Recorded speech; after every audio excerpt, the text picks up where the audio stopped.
Hello mga call, welcome back na naman dito sa ating YouTube channel. For today's video mga call, meron tayong ipakita na bagong finish na unit. Yung presyo nito is nasa 245. So check natin kung anong package. So fully tinted, high roof. Yung kulay na napili ng ating client is purple. So shoutout para kay Sir Christopher Abinido from Pasig.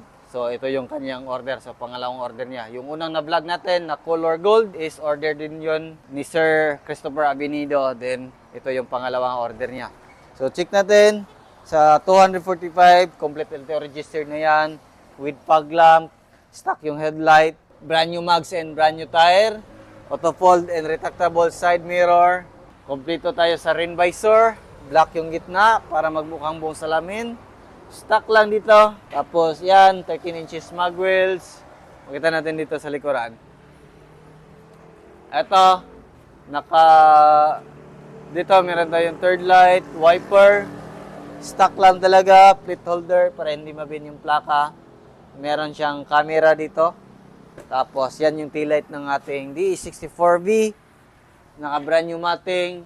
Naka brand new ceiling, black felt yung nilagay natin. So, kaganahan sa mga ganitong unit mga call, pakita natin. Manual sliding, captain seat.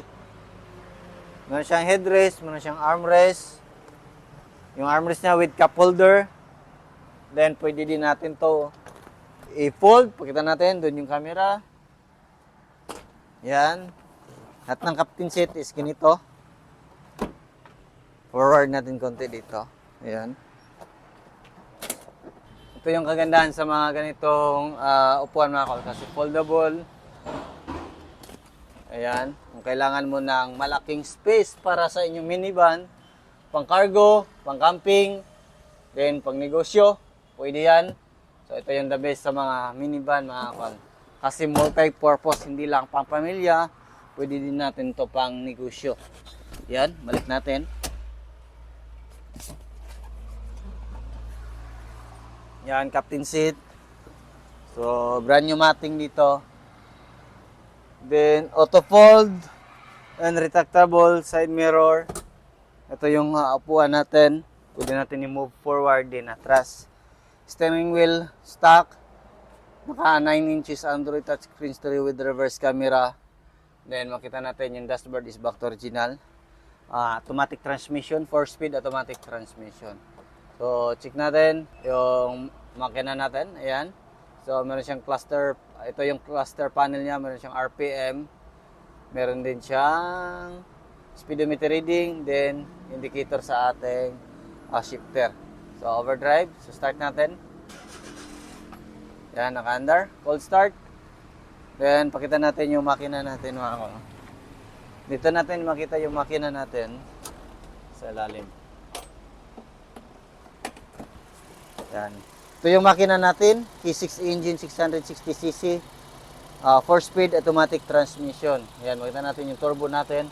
Dito yung ating ignition coil at saka spark plug, camshaft sensor. Ito yung PCV valve, injector natin sa 2-3. Ito yung mga turbo hose. Yan. Oxygen sensor nandito. Dito tayo mag-refill ng ating engine oil. So, check natin. Napakaganda ng makina natin. So, silipin natin sa kabilang side kung ano yung makita natin dito. Yan.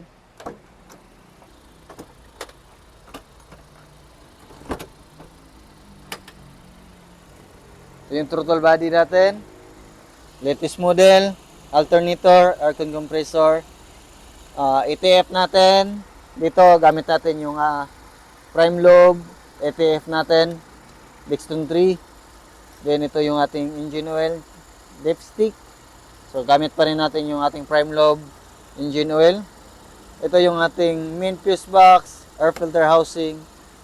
Nasa ilalim dito yung ating air filter din, yung ating ECU nandito.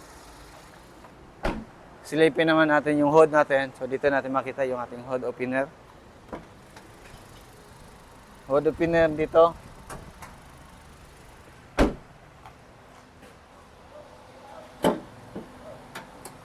Natin.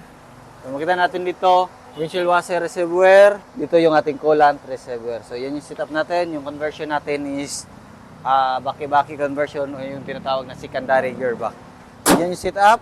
So, Ansel urethane paint gamit, purple yung kulay. So, yan yung setup ng ating tag 245,000 all-in na yan mga kol. So, kung gusto nyo mag-order, visit lang kayo sa ating shop sa Proctoy Barangay Santo Niño, Carmen, Davao del Norte. Or, contact kayo sa ating contact number na 0923-394-607 or sa TM Globe natin 0917-8252-412.